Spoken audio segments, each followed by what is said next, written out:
Hello అందరికీ welcome to సహస్ర 143 ఛానల్కి స్వాగతం. ఈరోజు వచ్చేసి మనం ఎగ్ దమ్ బిర్యానీ ఎలా చేయాలో చూద్దాము.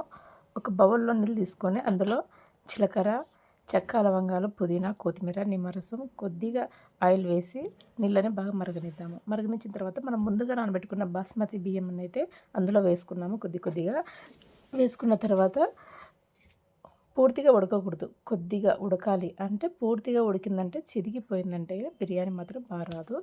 పూర్తిగా కుక్ అయిందనుకో రైస్ బాగోదు, చిరిగిపోతుంది అనమాట.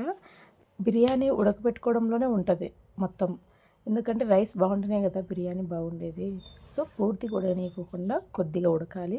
కొద్దిగా ఉడికిన తర్వాత అందులో ఉప్పు వేసి స్ట్రైనర్లో తీసి పక్కన పెట్టేసుకోవాలి ఈ రైస్ అనేది. ఇప్పుడు మనం తర్వాత ఒక బౌల్ తీసుకొని అందులో మనకి ఎన్ని ఎగ్స్ అయితే కావాలో, ఇప్పుడు మన ఫ్యామిలీలో ఎన్ని కావాలనుకుంటే ఎన్ని తినాలనుకుంటే అన్ని మనం వేసుకోవాలన్నమాట. నేనైతే 8 ఎగ్స్ వేసాను. అందులో ఉప్పు, పసుపు, కొద్దిగా ఆయిల్ వేసి కలుపుకొని పక్కన పెట్టేసుకున్నాము.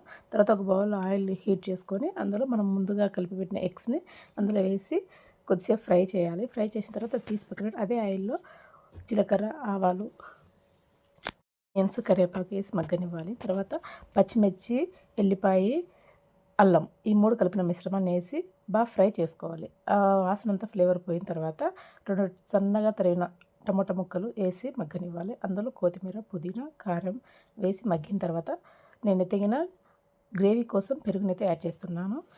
ఈ పెరుగు వేయడం వల్ల చాలా టేస్ట్ ఉంటుంది అనమాట. ఆ ఎగ్స్ అంతా ముందుగా ప్రిపేర్ చేసుకుని ఇలా వేసి కలుపుకొని ఆ గ్రేవీని అంతా ఒక బౌల్లో తీసి పక్కన పెట్టుకోవాలి. కొద్దిగా అడుగున ఉండాలి గ్రేవీ, ఎందుకంటే అయినా బిర్యానీ అన్నది పూర్తిగా తీసేస్తే అయినా మాడిద్ది. కాబట్టి కొద్ది గ్రేవీ ఉంచి ఇలా రైస్ని, ఎగ్స్ని 2 లేయర్స్గా ఇది వేసుకోవాలి. ఇది నేను 2 లేయర్ అనమాట మీకు చూపిస్తున్నది. నేనైతే 3 లేయర్స్ వేసుకున్నాను. ఇప్పుడు మీకు చూపించేది 2 లేయర్.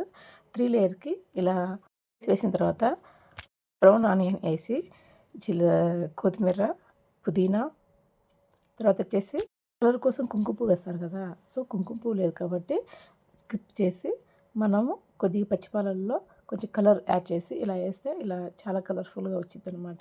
ఇందుకు మూత పెట్టి దానిపైన స్ట్రీనర్ వెయిట్ పెట్టి ఒక 10 నిమిషాలు స్టీమ్ చేసినాం అనుకో సూపర్గా కుక్ అయ్యింది బిర్యానీ. చూడండి ఎంత బాగా వచ్చిందో బిర్యానీ. రైస్ కూడా ఎంత బాగుందో, పొడి పొడిగా తింటుంటే సూపర్గా ఉంటుంది. సూపర్ టేస్టీ బిర్యానీ అయితే రెడీ అయింది. దీన్ని పిల్లలకి, ఫ్యామిలీ మెంబర్స్కి పెట్టేద్దాము, హ్యాపీగా తింటారు. చాలా బాగా వచ్చింది కదా బిర్యానీ.